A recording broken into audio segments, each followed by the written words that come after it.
और एक बात मैं आपको बता देता हूँ, सवाल का उत्तर दूंगा। एक बात मैं बता देता हूँ, आप लोग तो अपने को शिव का शिष्य कहते हैं, शिव आपके गुरु हैं। जितने लोग खड़े हैं वहां गेट पर सभी कहेंगे जी हम महादेव के चेला हैं। हम लोग तो शिव को अपना गुरु कहते हैं। एक महादेव का पहले चेला हुआ है, नाम था मच्छेंद्र नाथ। उनका सही नाम था मत्स्येंद्र नाथ, पुकारू नाम था मच्छेंद्र नाथ। लोग पुकारते थे मच्छेंद्र नाथ के नाम से। उनके बारे में इतिहास कहता है कि वे शिव के शिष्य थे। हालांकि उन लोगों ने कहा नहीं कि आप भी शिव को गुरु मान सकते हैं, लेकिन उनके बारे में किताबें कहती हैं कि वे शिव के शिष्य थे।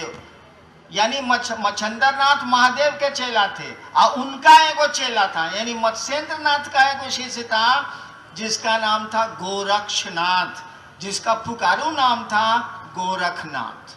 सुना होगा आपने गोरखनाथ, जिसने आसाम में वो गीत, जैसी कहानियां हैं, आसाम में वो गीत गुनगुनाया था, जाग मच्छंदर गोरख आया, अगम निगम दिया हेला जी, कैसी नींद सोए आप जी, आप गुरु हम चेला जी।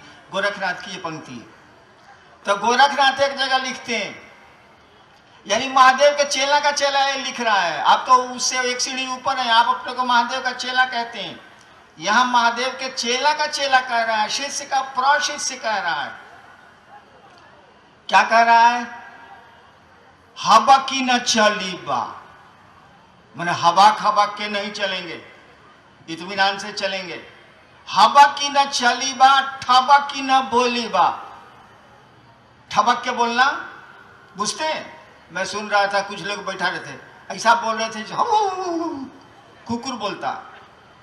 ठबा की न बोली बा, हवा की न चली बा, ठबा की न बोली बा, धीरे धरी बा पांव, धीरे धीरे अपने पांव को बढ़ाएंगे। देखिए महादेव के चेला का चेला बोल रहा है, हवा की न चली बा, ठबा की न बोली बा, धीरे धरी बा पांव, गर्व न करीबा, गर्व नहीं करेंगे, अहंकार नहीं करेंगे, गर्व न करीबा, सहजे रहीबा, सहज रहेंगे, गर्व न करीबा, सहजे रहीबा, भणत गोरख राम। यानी गोरखनाथ कहते हैं कि हबक हबक के नहीं बोलेंगे, ठबक ठबक के नहीं चलेंगे। जोगी का लक्षण है, साधु का लक्षण है, धीरे धरीबा पांव, धीरे धीरे अपने पांव बढ़ाएंगे, गर्व नहीं करेंगे, सहज रहेंगे। देखिए, और आप लोग कैसा करते हैं? आप लोगों को तो लाज लगनी चाहिए, आप लोग तो महादेव के उससे भी ऊपर हैं, वो तो चेला का चेला बोला था। चलिए अब सवाल का जवाब देते हैं।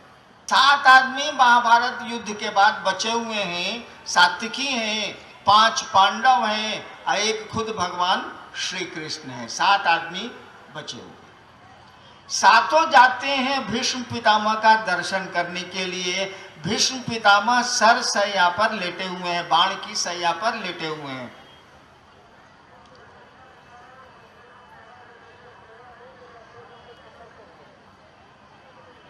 जब कृष्ण जाते हैं, अर्जुन भी साथ में है, तो पितामह की आंख से आंसू बह रहे हैं, यानी भीष्म पितामह की आंख से आंसू बह रहे हैं। सरसैया पर लेटे हैं, मौत अभी उन्होंने आई नहीं है, उन्होंने मांगा नहीं है अभी मौत को। सरसैया पर लेटे हैं, आंख से आंसू बह रहे हैं।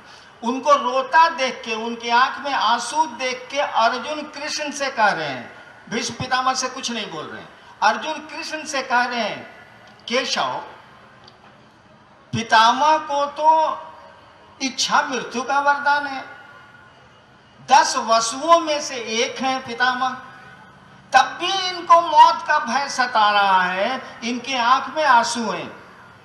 कृष्ण से अर्जुन बोल रहे हैं, कृष्ण कोई जवाब नहीं दे रहे। भीष्म पितामह इस सुन के कि अर्जुन जो कृष्ण को बोल रहे हैं, भीष्म पितामह ये सुन के क्या जवाब दे रहे हैं, ये मार्के की बात है, सुनिए। भीष्म पितामह ने कहा, अब अर्जुन को जवाब नहीं दे रहे हैं। अर्जुन ने सवाल किया केशव से, केशव चुप हैं। भीष्म पितामह अर्जुन का जवाब नहीं दे रहे हैं, वो कृष्ण को जवाब दे रहे हैं। भीष्म पितामह ने कहा कि केशव, मेरी आंखों में इसलिए आंसू नहीं है कि मुझको मौत का भय है, क्योंकि मुझको तो इच्छा मृत्यु का वरदान है। मेरी आंखों में तो आंसू इसलिए हैं कि मैं जानता हूं कि साक्षात परमात्मा पांडवों के साथ हैं। कृष्ण, मैं जानता हूं कि साक्षात परमात्मा पांडवों के साथ हैं, और जब से साथ हैं, द्रौपदी के स्वयंवर से, और जब से साथ हैं, इन लोगों पर जो विपत्तियों का पहाड़ गिरा है सो अभी तक रुका नहीं है।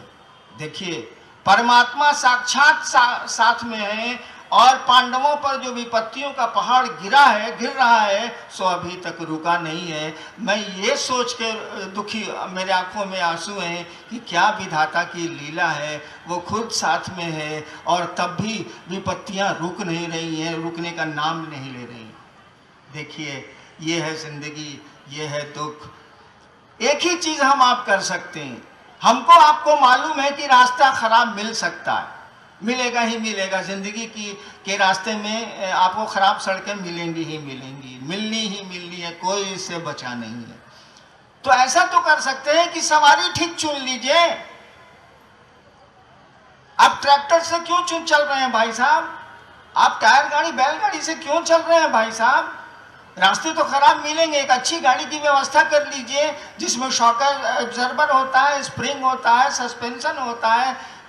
रास्ता तो खराब मिलेगा लेकिन एहसास कम हो जाएगा, धक्का कम हो जाएगा, आपके शरीर में लगी हुई चोट घट जाएगी। रोडवा तो खराब मिलनी ही मिलनी है भाई साहब। तो शिव की सवारी क्यों नहीं करते हैं? एहसास कम हो जाएगा। दुख आएंगे तो जरूर, लेकिन दुखों का एहसास, उसकी पीड़ा, उसकी व्यथा आपको कम महसूस होगी। मैंने तो देखा है जिंदगी में, मैंने मामूली दुख झेले हैं क्या,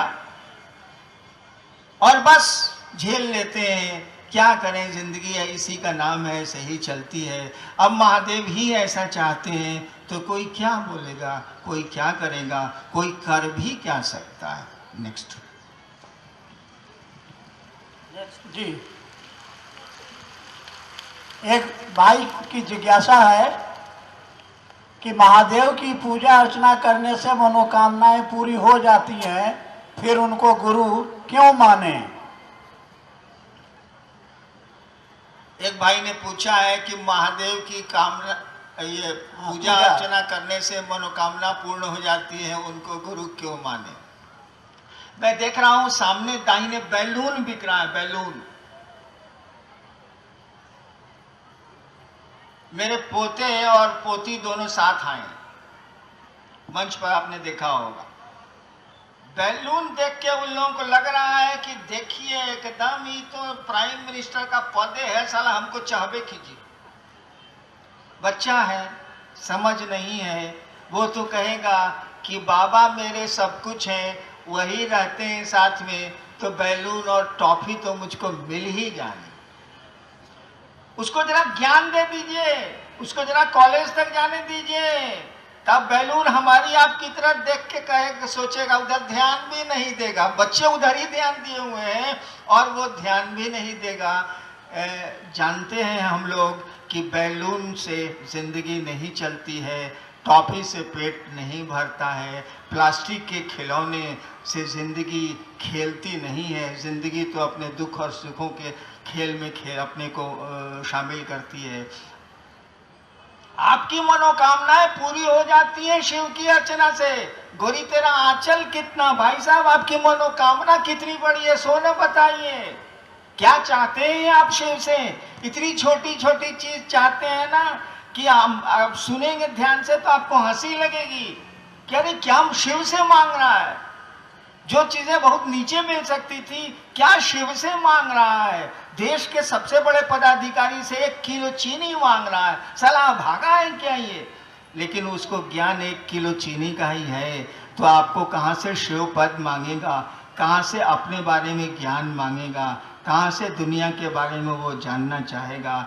उसकी तो सीमाएं हैं, उसकी समझ उतनी ही है। उसको गुरु के पास भेज दीजिए और तब पूछिए कि शिव क्या दे सकते हैं। कहेगा वो जो दे सकते हैं कोई नहीं दे सकता। नेक्स्ट जी, आपके प्रथम सूत्र में कहा गया है कि गुरु से दया मांगिए, जबकि हमारे यहाँ कहा गया है मोक्ष मूलम गुरु कृपा। तो कृपा करके कृपा और दया शब्द में अंतर स्पष्ट करने की कृपा की जाए। अरे कृपा का मानी होता है करो और पाओ, सीधा बात।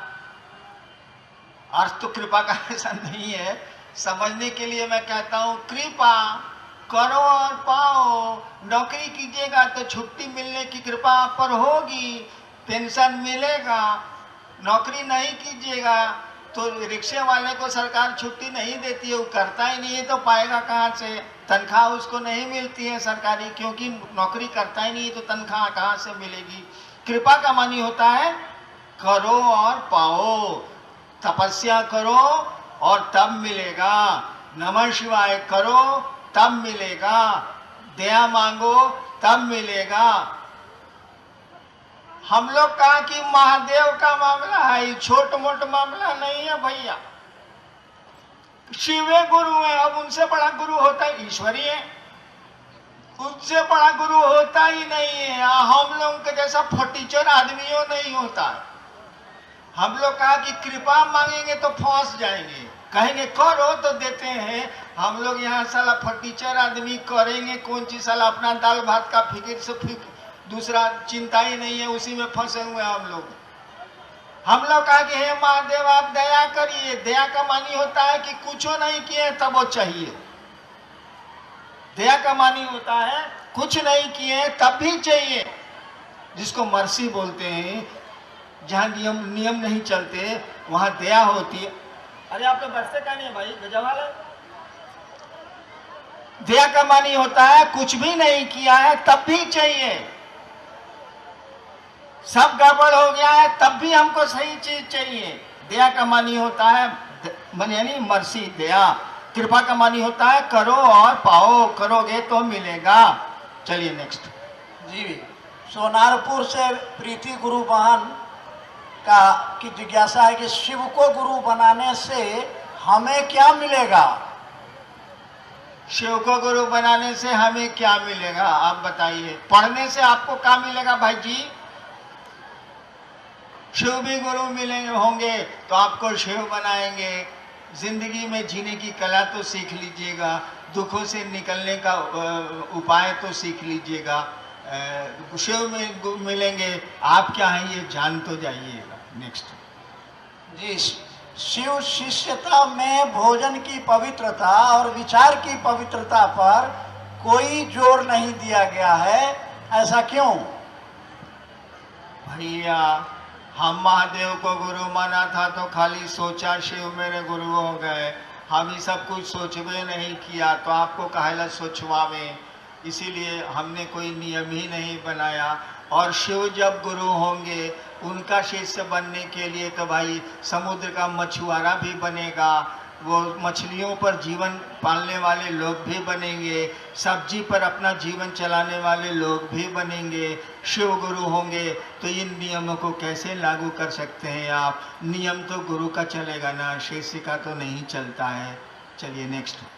जी, एक भाई ने जानना चाहा है कि ये गुरु दक्षिणा क्या होती है? अब मैं नहीं बोलने जा रहा।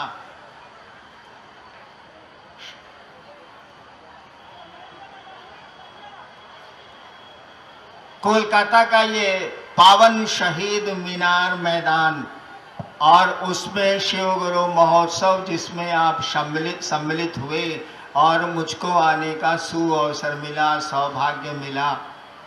आप जानते हैं मैं महादेव का चेला हूं, आप भी महादेव के चेला हैं।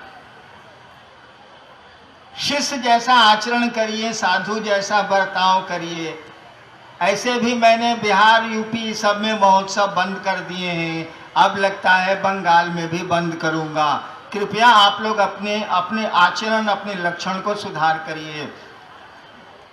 तो मैं कह रहा था कि मैं महादेव का चेला, आप भी महादेव के चेला, तो दोनों की तो कुर्सी बराबर है, लेन देन हो नहीं सकता है। चलिए हम महादेव से प्रार्थना करते हैं, अपने गुरु से ये प्रार्थना करते हैं कि आपका जीवन सुखमय हो, शिवमय हो, आप सचमुच में शिव के शिष्य बने और शिव के शिष्य के रूप में यही अनधिकार आशीर्वाद भी आपको देना चाहता हूँ।